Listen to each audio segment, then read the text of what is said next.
Hello বন্ধুরা, আবার একটা নতুন ভিডিও তোমার সাথে চলে তোমরা আমার চ্যানেলে দেখেছো অনেকগুলো হ্যান্ডমেড মেশিনের ভিডিও কিন্তু আমার চ্যানেলে আছে। তো তোমরা অনেকেই সেই ভিডিও দেখে মেশিন তোমরা নিয়েছো তার কাছ দিয়ে। তো তোমরা অনেকে কমেন্ট করেছিলে যে দাদা আরেকটু ওয়াট বেশি মেশিনের ভিডিও আনো।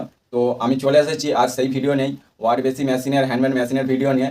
আর তোমরা ভিডিওটা দেখো, অবশ্যই তোমাদের ভালো লাগবে। তো সে ফুল ডিটেলস এমবি প্লেয়ার দিয়েছে, কিন্তু একটা জিনিস মিস্টেক করে ফেলেছে, সেটা হচ্ছে তোমার হচ্ছে ট্রান্সফর্মার কথাটা বলতে ভুলে গেছে। তো যাই হোক, যেহেতু তার ইউটিউব চ্যানেল নেই, সে ভিডিও বানিয়ে দেয়, এটাই অনেক অনেক ব্যাপার। তোমরা যে গোল্ড ট্রান্সফর্মারটা দেখতে পাবে, সেই গোল্ড ট্রান্সফর্মারটার ভোল্টেজ হচ্ছে 760 ভোল্ট। আর তোমার হচ্ছে পুরো কোপারের ট্রান্সফর্মার ওইটা। আর তোমার হচ্ছে ট্রান্সফর্মারটার ওয়েট হচ্ছে 7 কেজি 700-র মতো ওয়েট। তোমরা ভিডিও দেখতে পাবে, আমি স্ক্রিনশট দিয়ে দেবো কত ওয়েট। তো যাই হোক, তোমরা ভিডিওটা দেখো, অবশ্যই তোমাদের ভালো লাগবে। আর তোমরা যদি মেশিনটা নিতে চাও, অবশ্যই দাদার নাম্বার কিন্তু আমি কমেন্ট বক্সে দিয়ে দেবো, দেখে নাও।